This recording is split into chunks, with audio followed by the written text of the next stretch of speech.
dos grandes misterios dominan nuestras vidas: el dinero y el amor. ¿Qué es el amor? Es una cuestión que ha sido largamente explorada en libros, en canciones, en películas y en televisión. Pero no se puede decir lo mismo sobre la cuestión de qué es el dinero. No es de extrañar que las teorías monetarias no hayan generado ninguna película taquillera, pero que ni siquiera se haya mencionado en las escuelas es algo que debe ser analizado con detenimiento. Para muchos de nosotros, saber de dónde procede el dinero puede ayudar a afrontar el mito de la creación del dinero y la emisión del papel moneda. Lo que mucha gente cree es que el dinero lo crea el gobierno. Es cierto, pero solo hasta cierto punto. Estos metales y papeles que generalmente asociamos al dinero son, en realidad, creados por una agencia ligada al gobierno federal, llamada la Casa de la Moneda. Pero la mayor parte del dinero no es creado por ella, sino que lo crean en grandes cantidades cada día corporaciones privadas conocidas como bancos. Muchos creen que el dinero que prestan los bancos es el que han dejado en depósito sus clientes. Esto es lo que se cree, pero no es la verdad. En realidad, los bancos crean el dinero que prestan no de sus ganancias ni de los depósitos, sino directamente de la promesa de los prestatarios de devolverlo. La obligación del prestatario en un papel de préstamo incluye que debe pagar lo prestado más un interés. De lo contrario, perderá la casa, el coche o lo que sea. Es un gran compromiso por parte del prestatario. ¿Cuál es el compromiso por su parte del banco? El banco solo inventa dinero que no posee y lo escribe en la cuenta del prestatario. ¿Suena raro? Pero así es. Para demostrar cómo este milagro de la banca moderna llegó a existir, atiende a esta sencilla historia.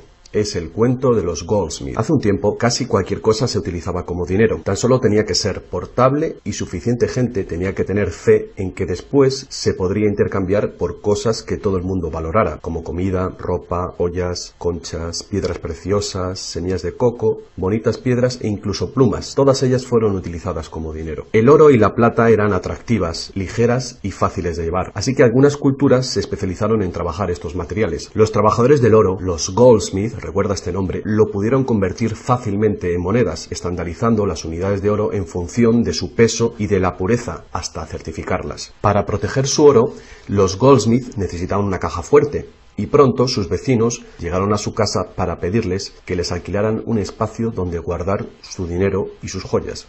Al poco, los Goldsmith acabaron alquilando cada estantería de su caja fuerte y cada pequeña cantidad de dinero depositada se convirtió en dinero en sus manos. El tiempo pasó y los Goldsmith hicieron una inteligente observación. Los depositantes raramente volvían a recuperar físicamente su oro, y nunca todos a la vez. Esto se debía a que usaban los cheques de los Goldsmith para comprar en el mercado como si fuera el propio oro. Este dinero de papel era mucho más eficaz que las pesadas monedas, y la cantidad podía ser simplemente escrita en lugar de la laboriosa una por una de las monedas para cada transacción.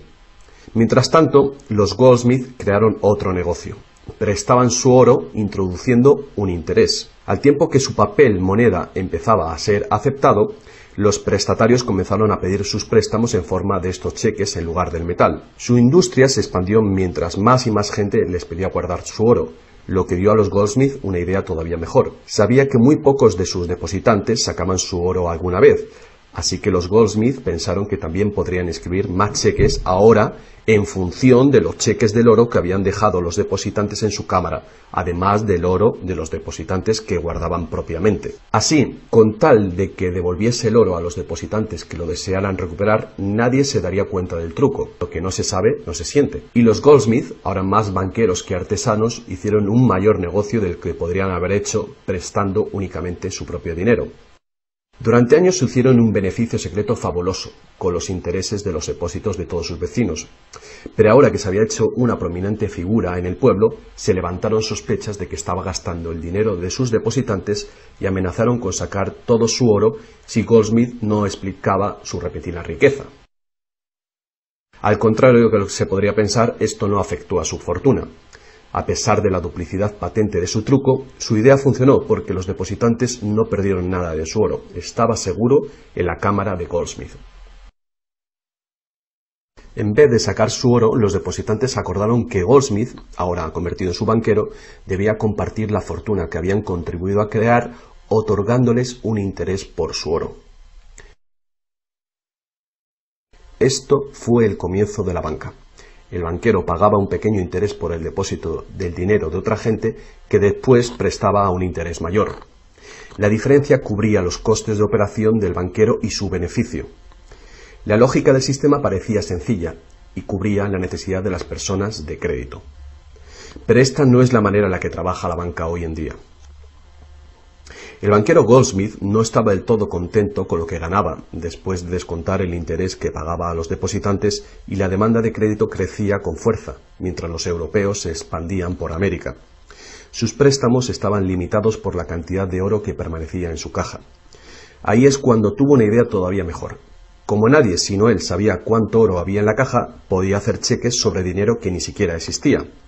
Como los prestatarios no iban a retirar su oro con sus cheques al mismo tiempo, ¿cómo iba alguien a darse cuenta de este truco?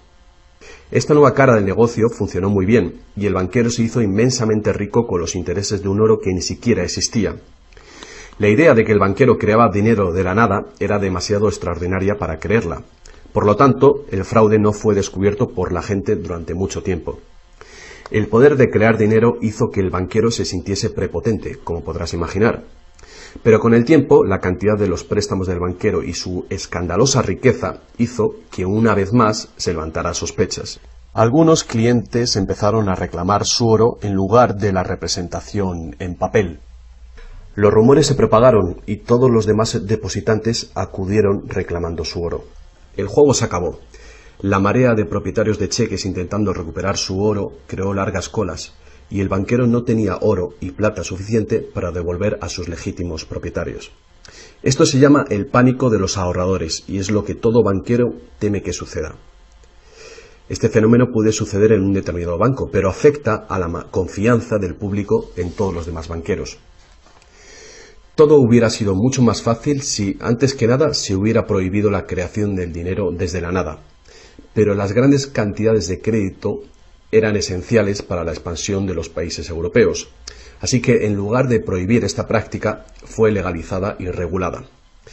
Así que los banqueros acordaron poner límites a la cantidad de dinero fraccionado que pudieran hacer. El límite sería mucho mayor que el verdadero valor del oro y plata depositados. Lo normal era $9 artificiales por $1 en oro, es decir, real. Estas disposiciones fueron controladas mediante inspecciones por sorpresa. También se acordó que, en caso de un crack financiero, los bancos centrales apoyarían a los locales con inyecciones de dinero en oro. Solo si cracks en diferentes bancos al mismo tiempo se produjeran y la burbuja de créditos del Banco Central explotara, el sistema podría hacerse añicos y destruirse.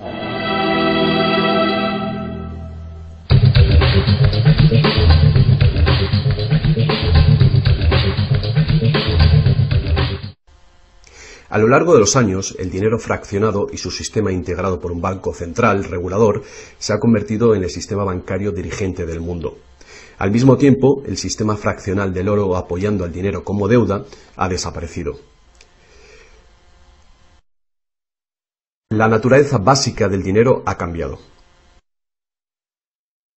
En el pasado, el billete de dólar era un recibo que te permitía cambiarlo por una cantidad de oro o plata determinadas. Ahora, un billete o dólar digital solo puede ser cambiado por otro billete o dólar digital.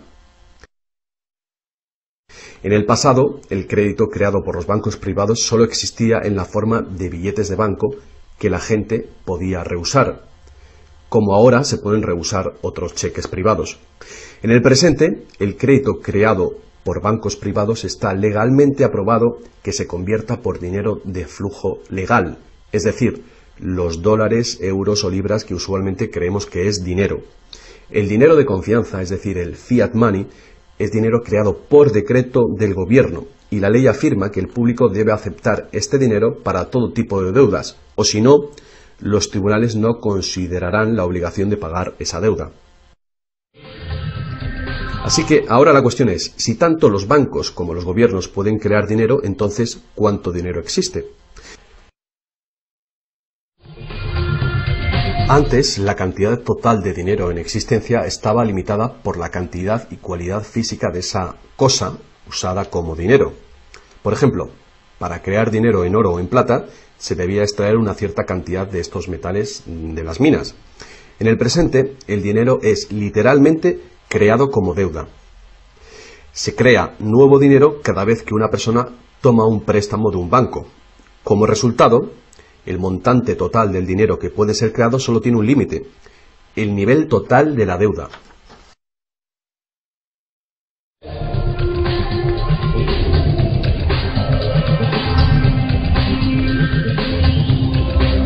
Los gobiernos ponen una disposición adicional para limitar la creación de dinero, imponiendo reglas conocidas como requerimientos fraccionales de la reserva. Son arbitrarias en su misma esencia. Estos requerimientos varían de un país a otro y de un tiempo a otro. En el pasado se obligaba a los bancos a tener al menos $1 en oro por cada $10 creados. Hoy en día, la proporción ya no tiene relación con el dinero actualmente en depósito, sino con el dinero creado a su vez de la deuda creada sobre el dinero en depósito en el banco.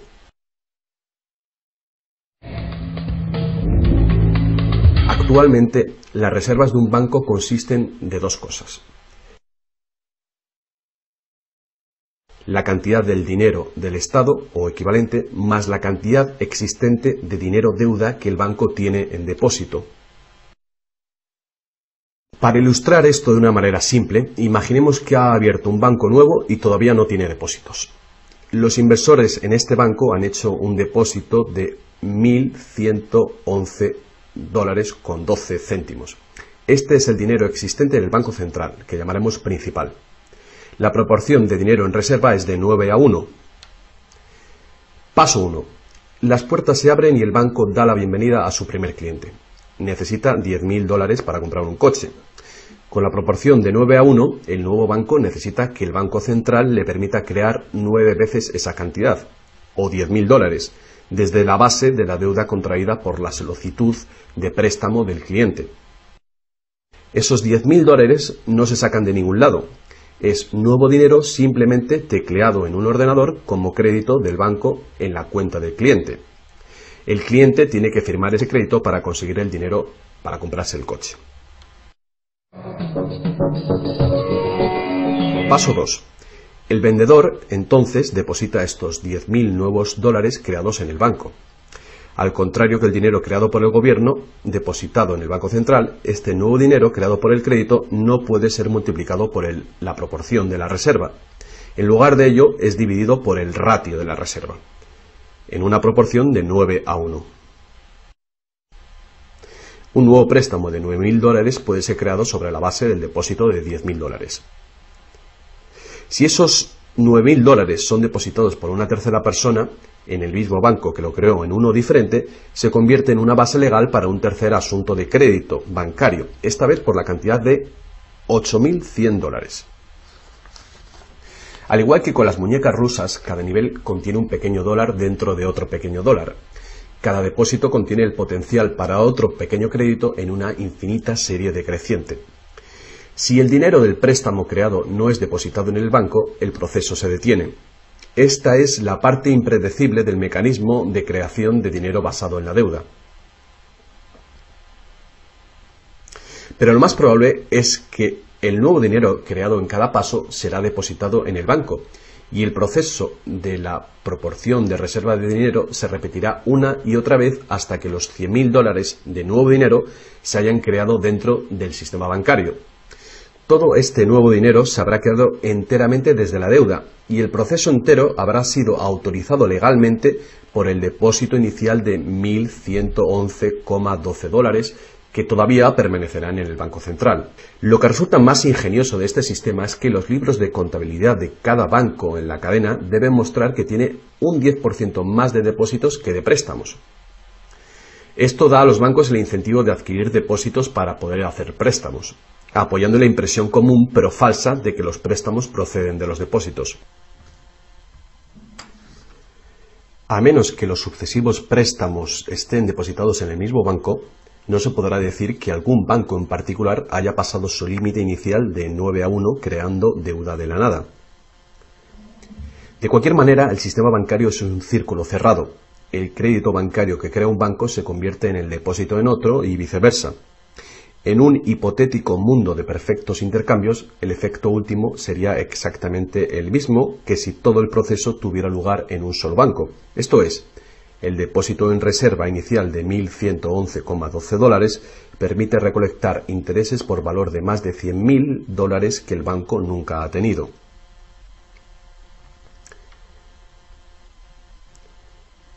Si esto te resulta extraño, atiende esto.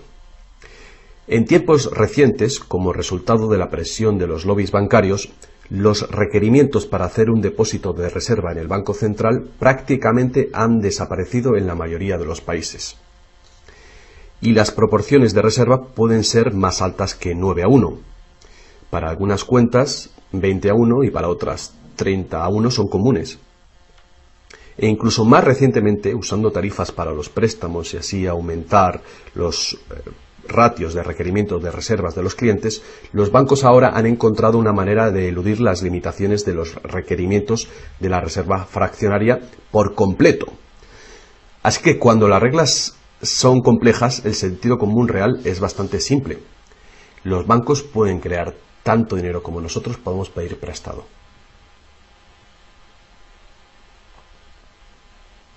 A pesar del interminable proceso de creación de dinero que hemos visto, tan solo alrededor de un 5% es el tipo de dinero creado por la Casa de la Moneda de entre todo el dinero que hay en circulación.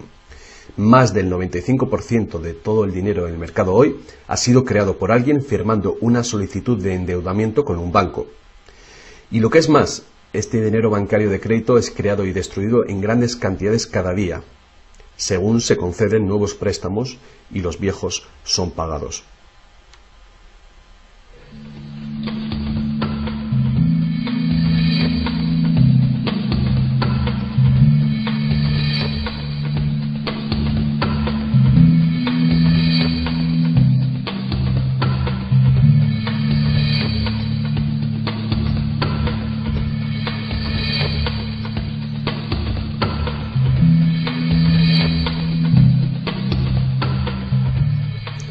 Los bancos solo pueden ejecutar este sistema del dinero con la participación activa del gobierno. Primero, porque los gobiernos emiten leyes de divisas para hacer legal la moneda de confianza nacional, el fiat money. Segundo, porque los gobiernos permiten créditos privados para que sean pagados en esta moneda de curso legal. Y tercero, porque los tribunales estatales dan vigor a las deudas.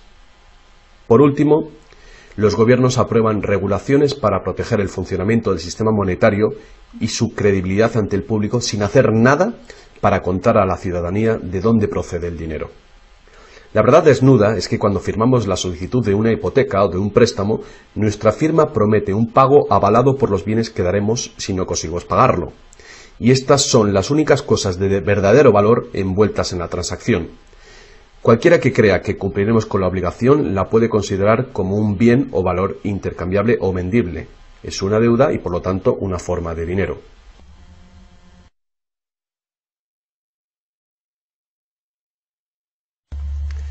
Es el dinero que el prestatario intercambia por lo que el banquero llama préstamo.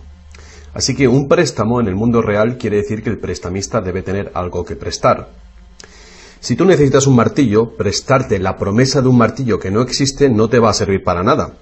Pero en el artificial mundo del dinero, un banco promete prestar un dinero que no tiene y se le permite que sea aceptado como dinero. Y nosotros lo aceptamos así.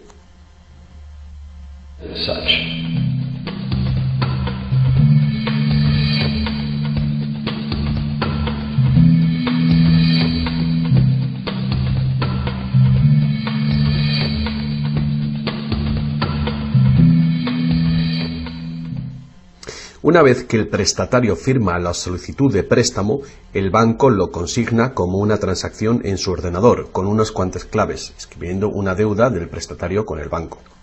Desde el punto de vista del cliente, se convierte en un préstamo de dinero en su cuenta, porque el gobierno permite que esta deuda del banco con el cliente se convierta en dinero gubernamental de confianza, el fiat money, que todo el mundo tiene que aceptar como dinero. Otra vez, la verdad básica es muy sencilla. Sin el documento que el prestatario firma, el banquero no tendría nada que prestar. ¿Alguna vez te has preguntado cómo todas las instituciones, el gobierno, las corporaciones, los pequeños negocios, las familias, pueden estar todos en deuda al mismo tiempo y por esas cantidades tan astronómicas? ¿Alguna vez te has preguntado cómo puede haber tanto dinero al mismo tiempo para prestar? Bien, ahora ya lo sabes. No lo hay. Los bancos no prestan dinero, simplemente lo crean de las deudas, y esa deuda es potencialmente ilimitada, tanto como la emisión de moneda. Y la situación opuesta también es verdadera.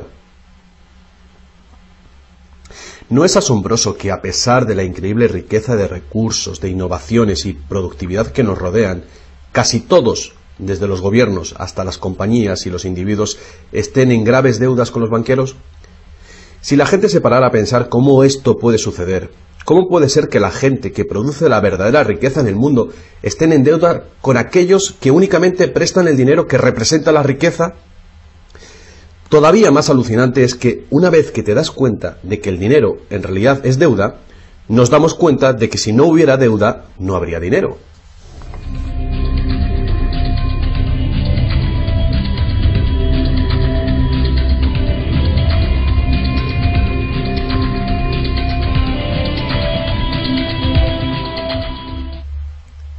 Si esto es nuevo para ti, no eres el único. Mucha gente piensa que si todas las deudas se pagaran, el estado de la economía mejoraría. Es cierto a un nivel individual. Como tenemos más dinero para gastar cuando dejamos de pagar una deuda, pensamos que si todo el mundo pagara sus deudas, habría más dinero para gastar.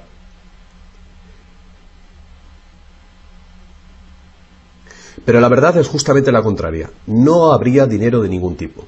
Así es. Somos totalmente dependientes de renovar continuamente el nivel de crédito bancario para que haya dinero en existencia. Sin préstamos no hay dinero, que fue justamente lo que pasó durante la Gran Depresión en Estados Unidos.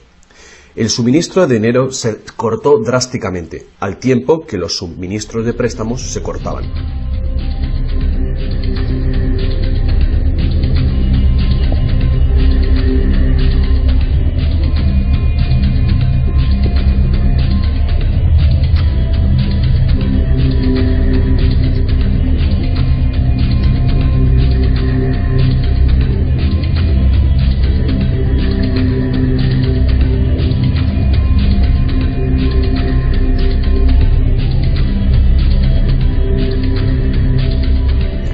Pero eso no es todo. Los bancos solo crean la cantidad del dinero principal. No crean el dinero con el que pagar los intereses. ¿De dónde se supone que viene todo este dinero? El único lugar del cual los prestatarios pueden obtener el dinero para pagar los intereses es del total del dinero que hay en circulación. Pero resulta que casi todo ese dinero general ha sido creado de la misma manera. Es decir, como crédito bancario que tiene que ser pagado con más dinero de aquel con el que fue creado. Así que por todas partes hay prestatarios en la misma situación, intentando obtener el dinero para pagar tanto el dinero principal como el interés. Desde un fondo original, la piscina, que solo tiene dinero principal, es claramente imposible para cada uno pagar el dinero principal más los intereses, porque el dinero del interés no existe. Esto se puede expresar con una simple ecuación matemática. El gran problema aquí es que en caso de préstamos de largo plazo como hipotecas y deuda pública, el interés total excede mucho al dinero principal. Así que, a menos que un montón de nuevo dinero sea creado para pagar los intereses, es decir, un gran número de nuevas hipotecas, no podrá funcionar la economía. Para mantener una sociedad que funcione, la proporción de cancelaciones de deudas tiene que ser baja. Así que para conseguir esto, más y más dinero deuda tiene que ser creado para satisfacer la demanda de dinero con el fin de servir el interés de la deuda previa. Pero por supuesto, esto hace que el nivel de la deuda sea todavía mayor y que más intereses tengan que ser pagados, resultando en una escalable e imparable espiral de endeudamiento.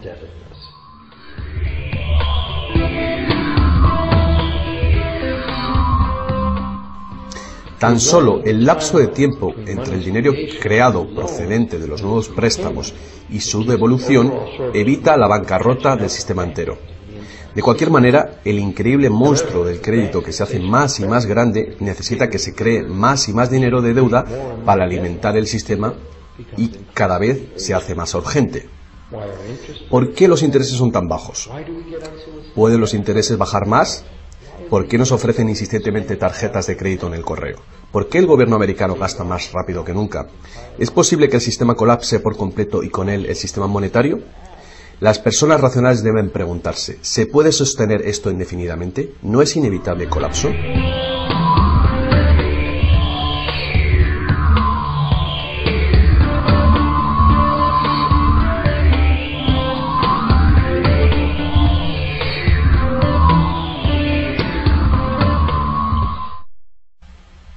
El dinero facilita la producción y el intercambio de bienes. Cuando el suministro de dinero se incrementa, el dinero se convierte progresivamente en menos valioso, a menos que el volumen de intercambios y de suministro de dinero crezcan en la misma proporción. Hasta que nos damos cuenta de esto, cuando escuchamos que la economía crece a un 3% por año, creemos que lo hace en una constante regular, pero no es así. El 3% de este año representa un 3% más de intercambio de bienes y servicios que hace un año, porque es un 3% del nuevo total. En vez de una línea recta como imaginamos sobre las palabras, es una curva exponencial que es cada vez más inclinada. El problema, por supuesto, es que el crecimiento perpetuo de la economía real requiere un perpetuo y escalable uso de los recursos naturales.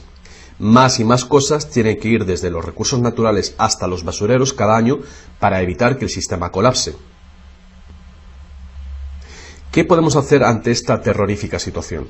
Una cosa, necesitamos un nuevo concepto del dinero. Es tiempo de que más gente se pregunte a sí misma y a sus gobiernos 4 preguntas muy simples. A lo largo del mundo, los gobiernos piden prestado dinero con interés a los bancos privados. La deuda del gobierno es un componente principal dentro de la deuda total. El pago de esos intereses hace que el gobierno tenga que cargar a los ciudadanos con más impuestos. Ahora que sabemos que los bancos simplemente crean el dinero que prestan, que los gobiernos les han dado el permiso para hacerlo, la primera pregunta es, ¿por qué los gobiernos eligen pedir prestado a los bancos privados con interés cuando los propios gobiernos podían crear el dinero que necesitan sin ningún interés ellos mismos? Y la segunda gran cuestión es, ¿por qué se crea dinero como deuda? ¿Por qué no se crea dinero que circule permanentemente y que no tenga que ser represtado con intereses para existir? La tercera, ¿cómo puede un sistema monetario funcionar solamente con un crecimiento perpetuo y acelerado y poderse considerar una economía sostenible? ¿No es lógico que el crecimiento perpetuo y acelerado y la sostenibilidad sean incompatibles? Y finalmente, ¿qué es lo que hace que nuestro sistema económico sea tan dependiente del crecimiento perpetuo? ¿Qué es lo que necesitamos crear para que nuestra economía sea sostenible? Hubo un tiempo en el que cargar con interés al préstamo se llamaba usura y era susceptible de severas penas, incluida la muerte. Todas las grandes religiones prohibían la usura. La mayoría de los argumentos contra la práctica de la usura eran morales. Se entendía que la única función legítima del dinero era la de ser un medio de intercambio de bienes y servicios. Cualquier manera de ganar dinero procedente del dinero se consideraba labor de un parásito o de un ladrón. Sin embargo, al tiempo que aumentaban las necesidades de crédito en el comercio, el argumento moral cedió paso al razonamiento de que prestar representa riesgo y pérdida de oportunidad para quien presta, y por lo tanto, cobrar por este coste era justo. Hoy en día, estas ideas parecen triviales. Actualmente, la idea de ganar dinero del dinero se considera la mejor ocupación que hay. ¿Para qué trabajar si tu dinero puede trabajar por ti? Sin embargo, para tener un futuro sostenible, queda claro que el cobro de interés es un problema moral y práctico al mismo tiempo. Imagínate una sociedad y una economía capaces de perdurar siglos porque en lugar de acaparar sus reservas capitales de energía, se autorrestringiera según sus ingresos actuales. Ya no cosecharía más madera que crezca en el mismo periodo. Toda la energía sería renovable, solar, eólica, gravitatoria, magnética, y las demás que se descubran. La sociedad se sostendría dentro de los límites de sus recursos, ya que reutilizaría o reciclaría todo y la población se mantendría. Tal sociedad no podría existir si estuviera dependiente de un sistema monetario que a su vez depende del crecimiento acelerado perpetuo. Tal economía sostenible necesitaría un sistema monetario también capaz de sostenerse sin crecimiento. Digamos que todo el dinero en circulación se representa por este círculo. Además, imaginemos que los prestadores de dinero también tienen dinero verdadero para prestar. Pero si algunas personas dentro del sistema empiezan a prestar dinero cobrando interés por ello, entonces su parte del suministro total del dinero aumentaría. Y si siguen prestando todo el dinero que se devuelva, cobrando siempre interés por ello, ¿cuál sería el inevitable resultado? Ya sea oro, dinero confianza o de deuda, no importa. Los prestadores de dinero acabarían con todo el dinero. Y después todos pasaríamos a estar en quiebra y ellos acabarían con toda la propiedad real. Solo si los beneficios de prestar dinero con interés fueran equitativamente distribuidos entre la población, se podría resolver este problema. Fuertes impuestos sobre los beneficios de los bancos podrían posibilitar este equilibrio, pero entonces no habría incentivo para los bancos. Si fuéramos capaces de liberarnos de la situación actual, podríamos imaginar la banca como un servicio social sin ánimo de lucro. Diseminando sus beneficios a la sociedad como un dividendo universal de los ciudadanos, prestando sin cobrar interés alguno.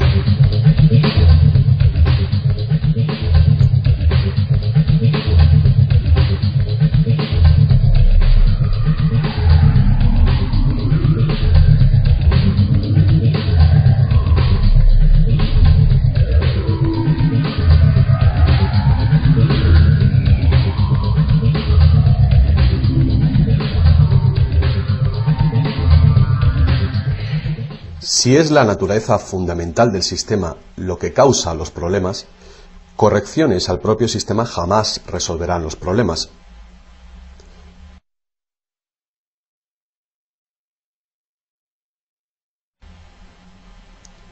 El sistema en sí debe ser reemplazado. Muchos críticos del sistema monetario hacen llamamientos a la vuelta al estándar del oro, insistiendo que el oro tiene una larga historia de confianza. Pero ignoran las muchas trampas que se puede hacer con el oro: limar las monedas, alterar el metal, monopolizar el mercado, todas prácticas habituales en la antigua Roma que contribuyeron a su caída. Algunos defienden la plata por ser más abundante que el oro y así más difícil de monopolizar. Muchos dudan de la idea de volver al uso de los metales preciosos en absoluto. Nadie quiere volver a llevar bultos de monedas para ir de compras. Es cierto que el dinero de papel, el plástico, el digital o más probablemente dinero de identidad biométrica tendría el mismo potencial de crear dinero de crédito sin límite, igual que tenemos ahora. Yendo más allá, si el oro fuera nuevamente la única base legal para el dinero, los que no tengamos oro nos quedaríamos sin dinero. Otros críticos del sistema monetario insisten en que la codicia y la deshonestidad son los principales problemas, y que puede haber un sistema más equitativo que volver al estándar de plata o de oro. Muchos grandes pensadores han sugerido maneras alternativas para crear dinero. Muchos sistemas de intercambio crean dinero como deuda, de la misma manera que hacen los bancos, pero se hace transparentemente y sin cobro de interés. Por ejemplo, un sistema de trueque expresa la deuda como horas de trabajo, considerando el valor de todo trabajo igual y a la par con el dólar, y así permite que la hora de trabajo sea igualada con el precio del dólar de los bienes y servicios. Este tipo de sistema puede organizarlo cualquier persona capaz de gestionar la contabilidad. La preparación ahora de sistemas de trueque a nivel municipal sería prudente en previsión del inminente colapso del sistema actual. La reforma monetaria, al igual que la reforma electoral, es un tema muy polémico. Es una reforma que requiere una voluntad de cambio y de pensar, fuera del cubículo habitual. La reforma monetaria, igual que la reforma electoral, no vendrá fácilmente, ya que los más privilegiados por el sistema existente actualmente harán todo lo posible para mantener sus ventajas. Ahora que hemos visto que el dinero es solo una idea y que en realidad el dinero puede ser cualquier cosa que concebimos, os presento un único sistema monetario para tu consideración. Este modelo está basado en sistemas que funcionaron bien en el pasado, sistemas en Inglaterra y en Estados Unidos que fueron destruidos por los banqueros Goldsmith con su sistema de reserva fraccional. Para crear una economía basada en dinero libre de interés, el dinero puede ser creado y gastado por el gobierno creando infraestructuras para la economía, tales como carreteras, puentes, ferrocarriles, puertos y mercados públicos. Este dinero no sería creado como deuda, sino como valor. Este valor serían las infraestructuras que pagaron con ello. Si este nuevo dinero proporciona más comercio, requiriendo su uso, no produciría inflación alguna.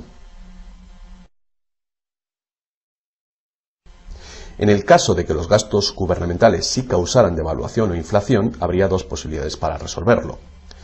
La inflación es equivalente a un impuesto plano sobre el dinero.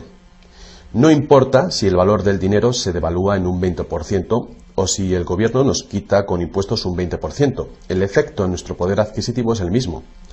De esta manera, la inflación, en lugar de impuestos, podría ser políticamente aceptable con tal de que sea debidamente empleada. El gobierno podría contrarrestar la inflación recaudando impuestos y eliminando este dinero del mercado. Así reduciría el suministro de dinero y restauraría su valor. Para controlar la deflación, la caída de precios y sueldos, el gobierno sencillamente gastaría más dinero. Con la ausencia de la creación de dinero de deuda, el gobierno tendría más control del suministro del dinero del país y el público sabría a quién echar la culpa. Los gobiernos ascenderían y caerían según su capacidad para conservar el valor del dinero.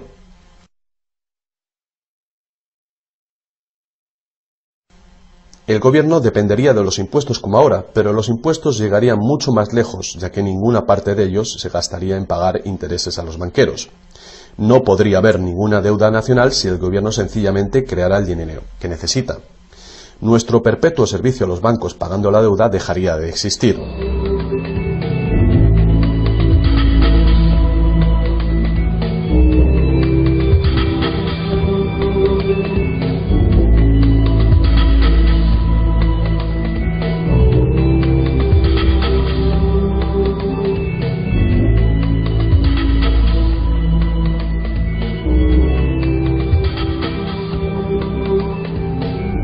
Lo que no nos han enseñado es que democracia y libertad son, de hecho, una forma ingeniosa de dictadura económica.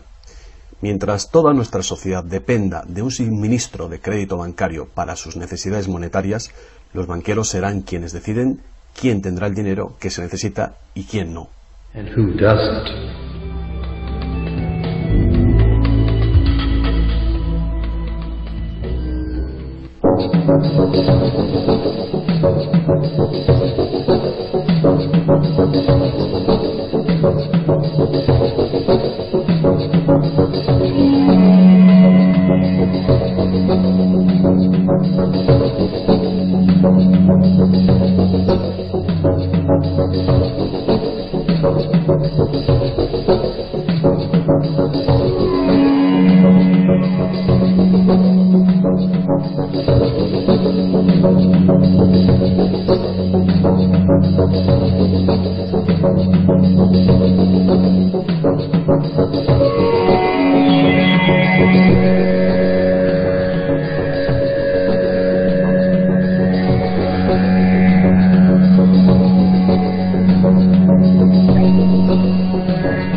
Poca gente hoy en día sabe que la historia de los Estados Unidos ha sido en su mayor parte la lucha por liberarse de los bancos europeos.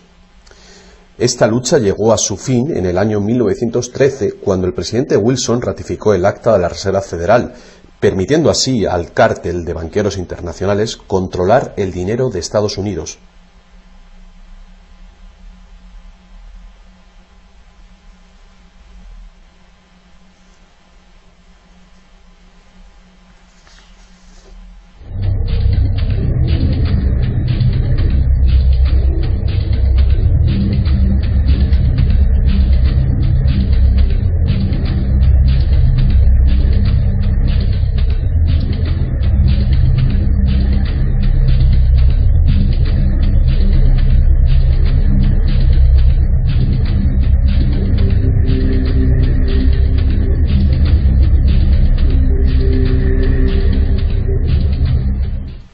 El poder de este sistema está profundamente integrado.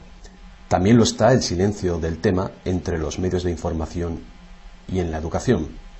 Hace años, un primer ministro canadiense hizo una encuesta entre centenares de personas, no economistas, especialistas altamente formados y personas de a pie. La encuesta reveló que ni un solo encuestado tenía un conocimiento preciso de cómo se crea el dinero. De hecho, descubrió que hasta los empleados bancarios ni siquiera habían contemplado alguna vez el asunto. ¿Y tú? Have you?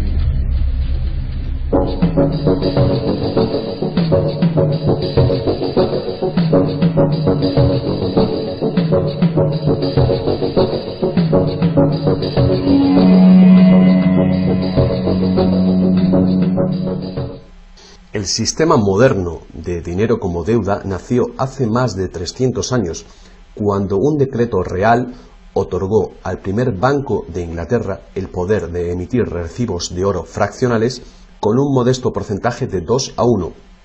Este porcentaje fue solo el principio, el primer paso. El sistema ahora es global, crea cantidades de dinero sin límites desde la nada y tiene a casi todos los seres humanos del planeta encadenados a una cadena de deuda que nunca puede ser pagada. ¿Pudo haber ocurrido todo por accidente o es una conspiración? Evidentemente, algo muy gordo se está jugando aquí.